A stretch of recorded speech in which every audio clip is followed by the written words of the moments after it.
Hello everyone, my name is Hanan Lawati. I'm a clinical pharmacist and an assistant professor working in the Ministry of Health in Oman.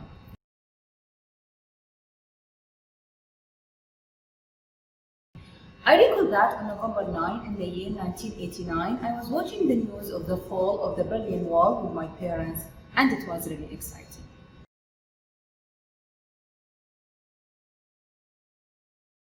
It has always been a dream of mine to work in the medical field and to help patients to get better, and I believe I have achieved this childhood wish when I became a pharmacist.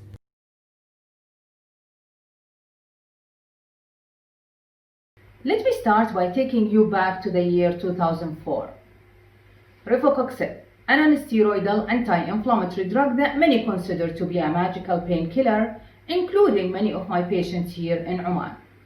This drug was withdrawn from the worldwide market because of unacceptable increased risk of cardiovascular events. In fact, the chronic use of most classes of drugs, many of which can even be purchased without a prescription, has been found to increase the cardiovascular risk to patients. And in Oman, the cardiovascular diseases are the leading cause of death.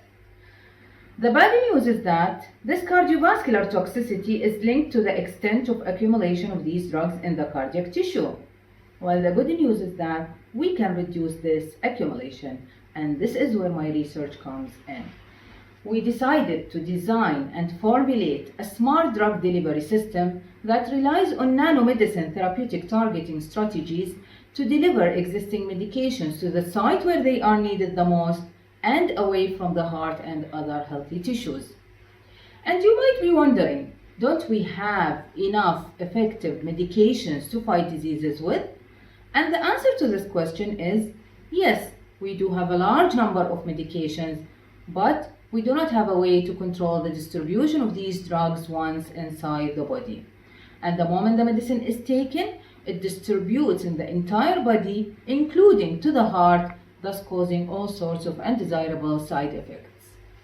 The nanomicellar formulation that we have developed to overcome this problem is a multifunctional, smart drug delivery system, and it is smart in several ways, including that. It has the stealth property, which allows it to escape interactions with our immune system, thus provide prolonged efficacy.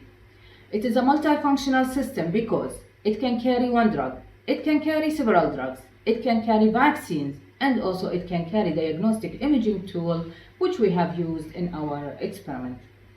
It is also smart because it uses the natural physiological differences between diseased and healthy tissues to selectively target the diseased area while sparing the healthy tissues drug exposure.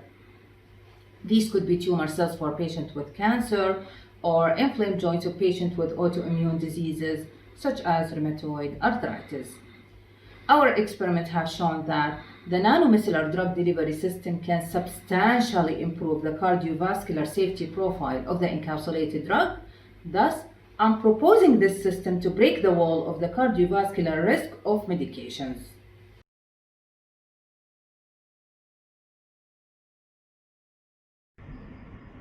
The novelty of my research work is that we give the first evidence to support the notion that altering the biodistribution of various classes of existing medications away from the heart and other healthy tissues can significantly improve the cardiovascular risk to patients.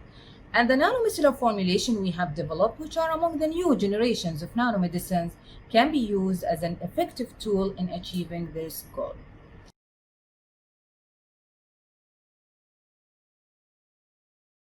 There are tens of millions of people who rely on medications to control their symptoms and prevent their disease progression. However, the existing medications come with serious side effects, including cardiovascular side effects. And you can imagine the significant economical and clinical costs involved with these side effects. In the US, for example, it is estimated that the management of adverse drug reactions may cost up to $30.1 billion annually. The nanomicellar formulation can benefit the society by improving patient safety, reducing morbidity and mortality, while saving the society huge healthcare costs.